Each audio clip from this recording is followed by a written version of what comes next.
Assalamualaikum warahmatullahi wabarakatuh. Perkenalkan, saya Yogi Hadi Afrizal, SEMAK, dosen program studi Bisnis Digital, Institut Teknologi dan Bisnis Skala.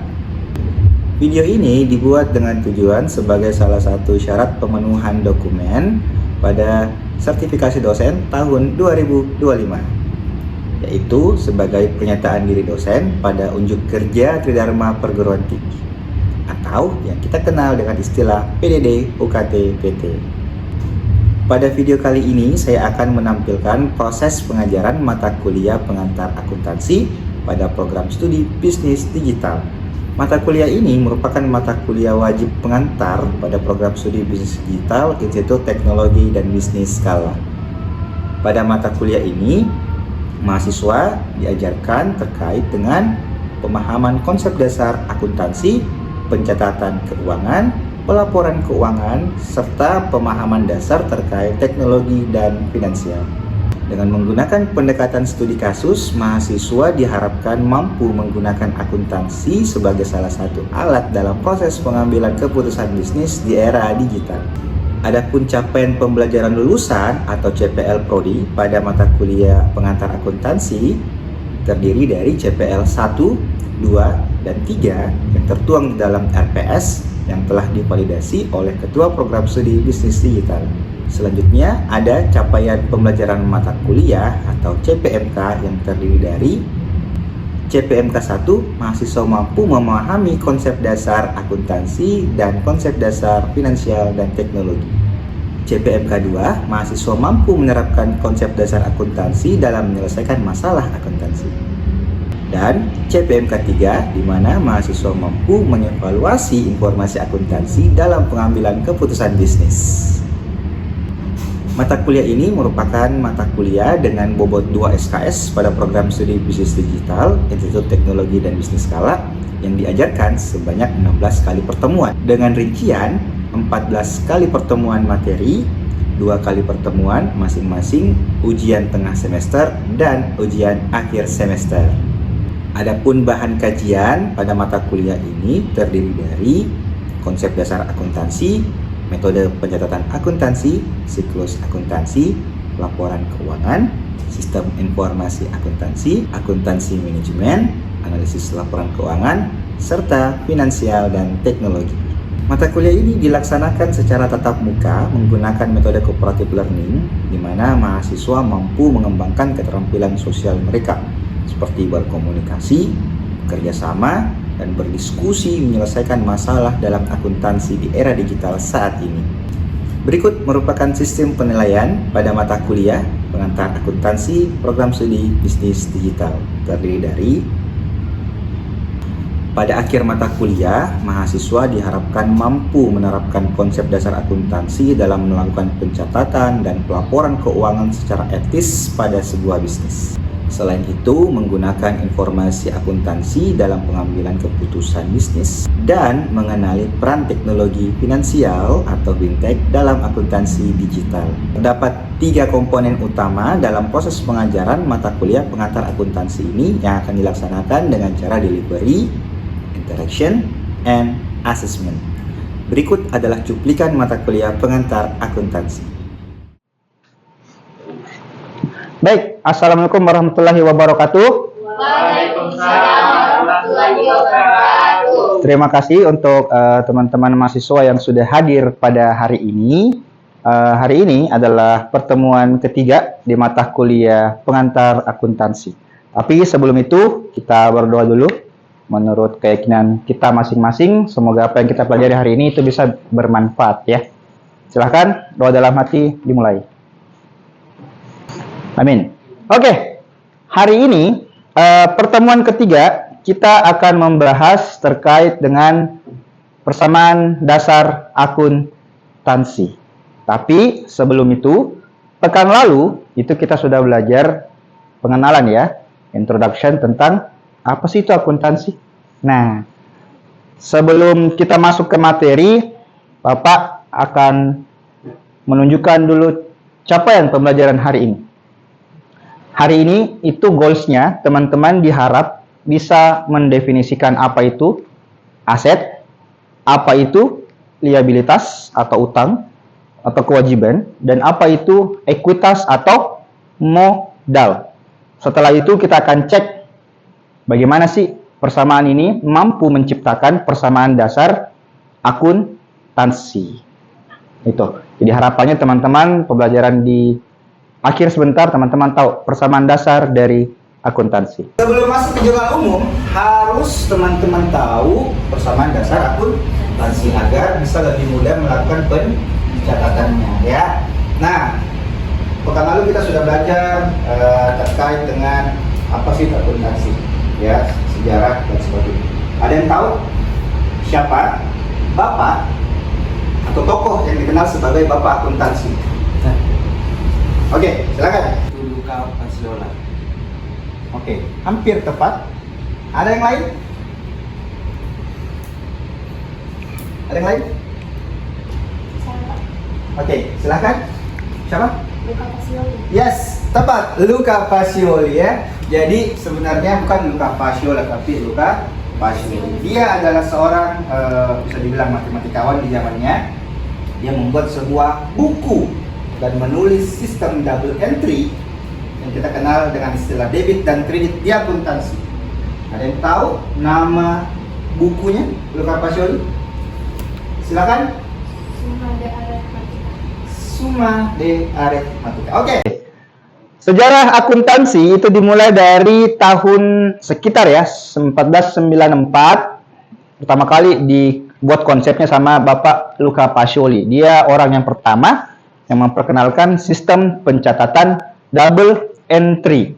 Artinya, semua pencatatan keuangan itu akan dilakukan secara 2 kali atau double entry yang kita kenal dengan istilah debit, nah, dan kredit. Di sini baru nama akun.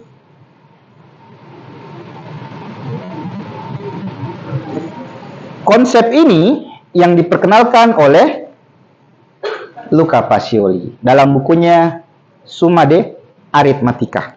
Oke, sekarang kita lanjut, ya. Kita lanjut ke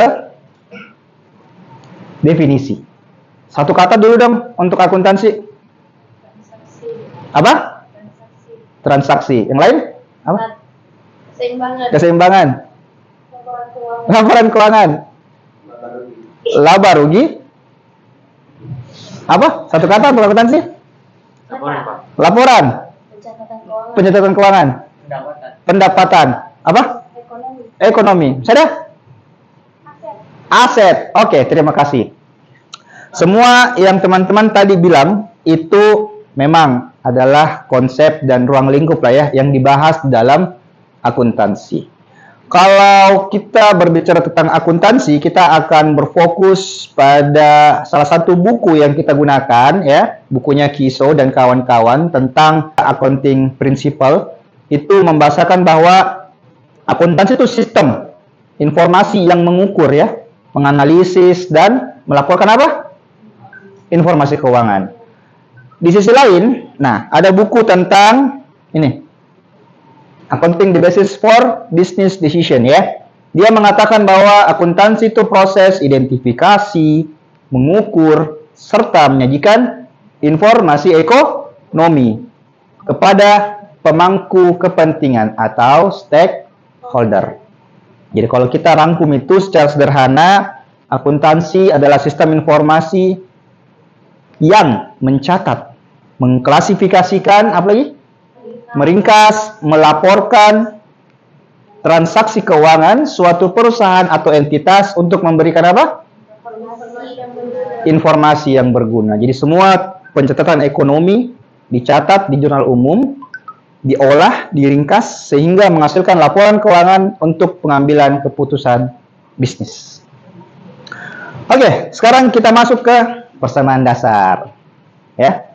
Di persamaan dasar, teman-teman, itu akan muncul sebuah persamaan ya yang biasa kita kenal dengan istilah persamaan dasar akuntansi. Di sini akan ada awal. Nah, ini awal sih sebenarnya. Bagaimana sih akuntansi itu bisa muncul? Ya ini, dari 3 akun utama ya.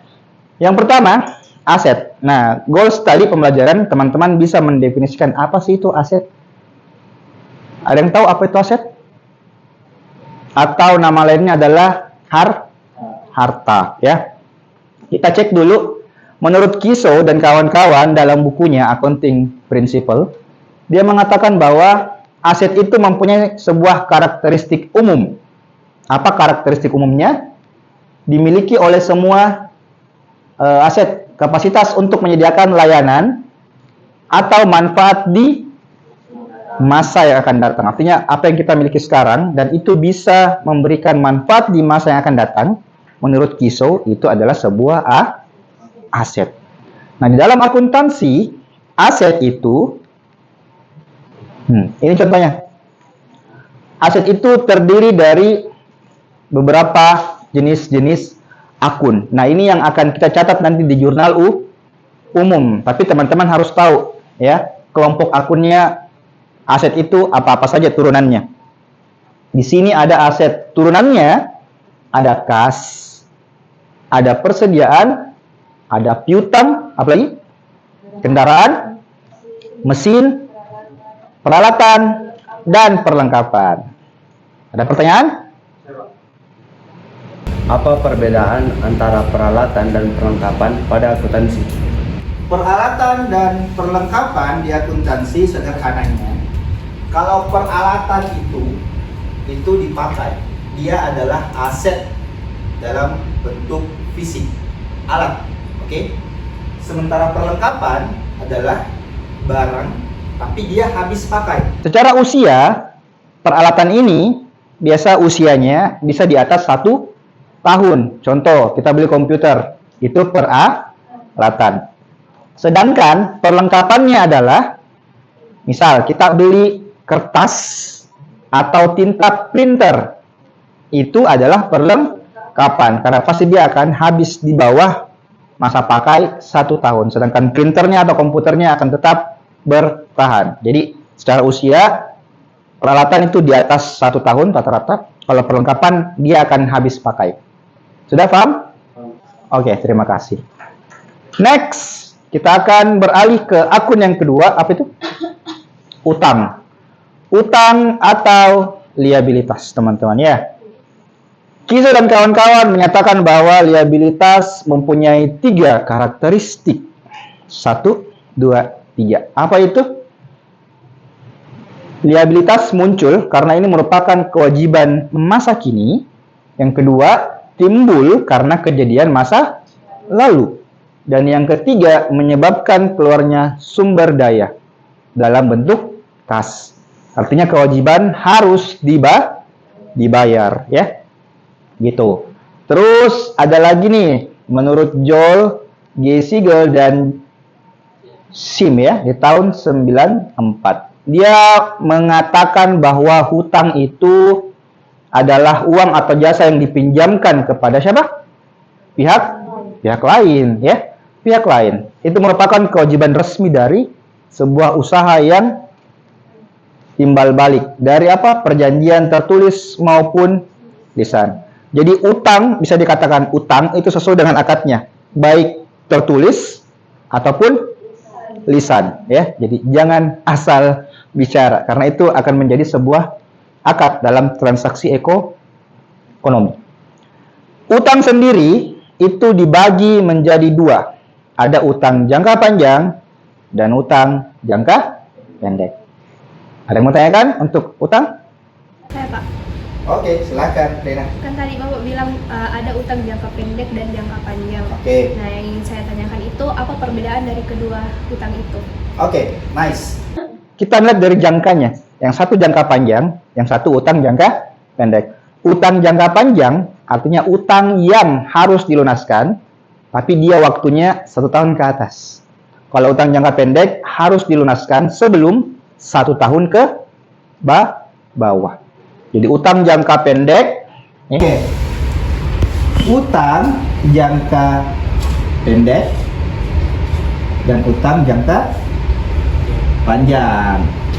Kalau utang jangka pendek itu usianya harus lunas sebelum 1 tahun.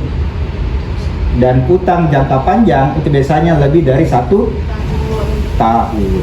Kita lanjut ke akun yang ketiga. Jadi akan ada 3 akun baru muncul persamaan dasar akuntansi. Ini contoh-contoh akun utang. Jadi liabilitas atau utang itu turunannya ada utang dagang, utang bank, utang gaji, dan utang pajak. Nanti itu kita bisa cek ini utang banknya berapa tahun sih. Kalau dia 1 tahun ke bawah artinya utang jangka pendek. Kalau dia 5 tahun artinya jangka panjang. Sekarang kita masuk ke modal atau ekuitas, teman-teman ya. Ekuitas itu sederhananya modal owner. Jadi saat membuat sebuah perusahaan, owner akan menyetorkan atau mengambil sebuah modal lah ya untuk membangun sebuah bisnis. Gitu ya. Kalau menurut Kiso, ekuitas itu sama dengan total aset dikurangi liabilitas. Total harta dikurangi dengan utang itu akan menjadi modal. Ini adalah modal ya. Atau biasa kita sebut dengan nama lain ekuitas. Modal itu sendiri teman-teman, kita cek. Nah, Ini adalah turunan dari akun ekuitas. Oke, ada modal owner dan prime. Ada yang mau tanyakan? Saya Pak, Oke, silakan Nabila. apa yang dimaksud dengan private dan bagaimana contohnya? Oke, pertanyaan yang menarik. misal Anda membuat sebuah perusahaan, ada uang kas kan di situ. Anda sebagai owner mengambil uang kas itu tapi bukan dalam bentuk gaji. Dengan kata lain, Anda mengurangi sendiri modal atau aset atau kas yang dimiliki oleh perusahaan Anda. Itu masuk dalam kategori private. Seperti itu ya. Oke? Sudah jelas? Sudah. Kalau sudah, kita akan masuk ke, nah ini dia. Jadi, karena ada 3 akun tadi, ada aset, apa lagi? Ekuitas. Ada liabilitas.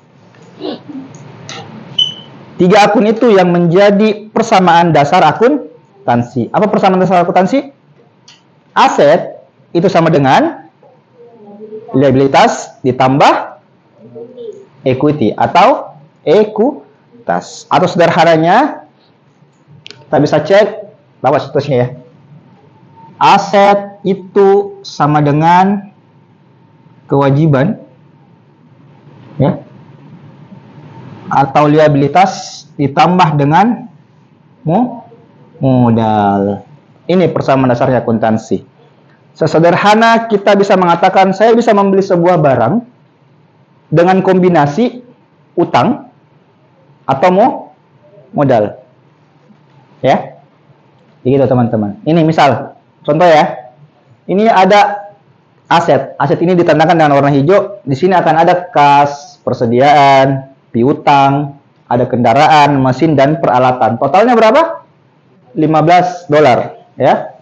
Nah, sementara di sini di liabilitas ya atau utang itu ada utang dagang, utang bank, utang gaji, dan utang pajak. Contohnya ya.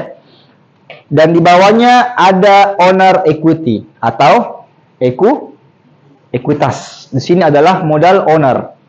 Jadi misal total asetnya itu ada $15.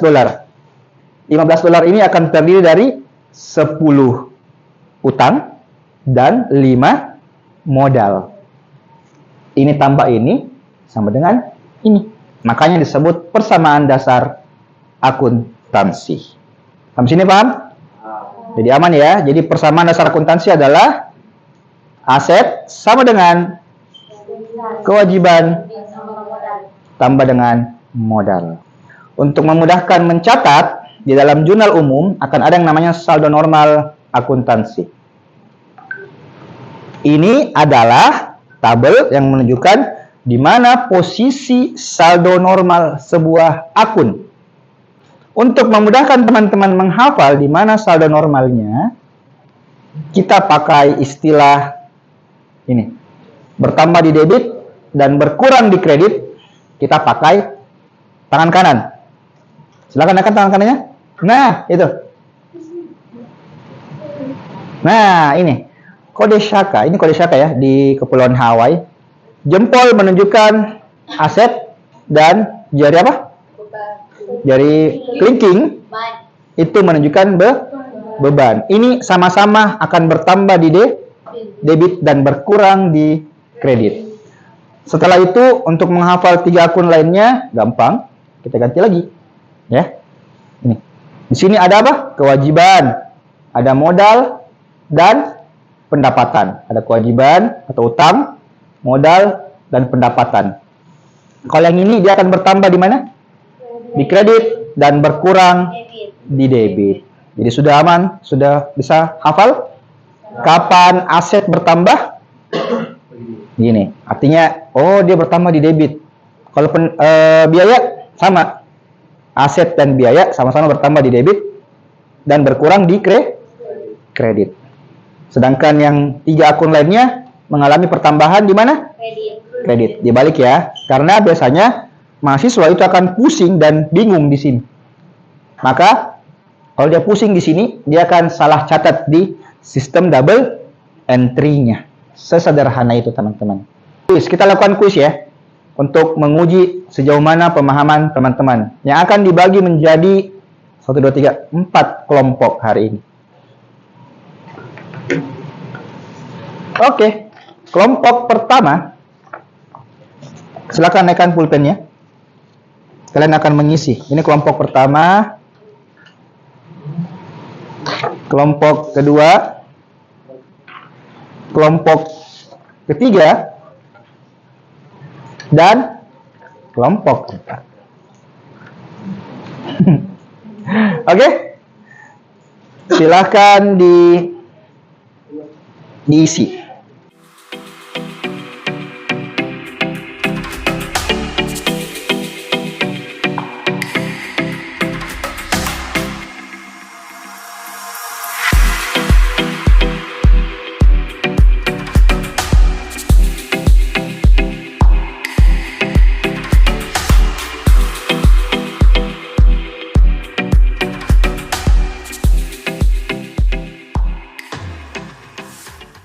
Tadi teman-teman itu telah mengerjakan atau mengelompokkan akun sesuai dengan turunan akunnya, gitu ya. Sementara di kolom sampingnya itu terkait dengan saldo normalnya. Kas itu kelompok akun dari apa sih? Aset, ya. Jadi kas itu merupakan sebuah aset. Kalau mesin? Aset. Mesin juga itu merupakan sebuah aset yang dimiliki oleh sebuah bisnis. Kalau utang bank? Sudah jelas ya, karena ada utang, pasti dia liabilitas. Penjualan masuk di mana? Pendapatan. Kita cek lagi. Nah ini. Nah itu. Ya. Oke. Modal owner masuk kelompok akun apa? Ekuitas. Kalau gaji karyawan? Biaya. Nice. Persediaan? Aset. Biaya internet? Biaya. Jadi internet masuk di akun biaya. Kalau price? Ekuitas. Karena dia mengurangi modal. Terakhir, kendaraan. Masuk di mana? Aset. Oke, tepuk tangan dulu. Oke, terima kasih teman-teman sudah hadir pada mata kuliah akuntansi ya. Untuk pertemuan 3, teman-teman hari ini sudah tahu definisi tentang apa itu aset, apa itu liabilitas dengan modal ya. Dan sudah tahu dong persamaan dasar akuntansi. Apa persamaan dasar akuntansi? Aset sama dengan aset sama dengan kewajiban ditambah modal. Oke, saya kira itu. Terima kasih atas atensinya. Kita akhiri kelas ini. Kita tutup dengan mengucapkan syukur.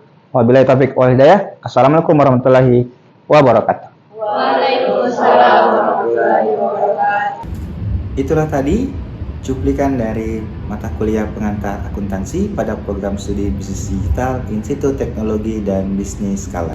Semoga dengan adanya video ini dapat menjadi pertimbangan baik dalam proses penilaian sertifikasi dosen tahun 2025. Akhir kata, saya mengucapkan terima kasih. Assalamualaikum warahmatullahi wabarakatuh.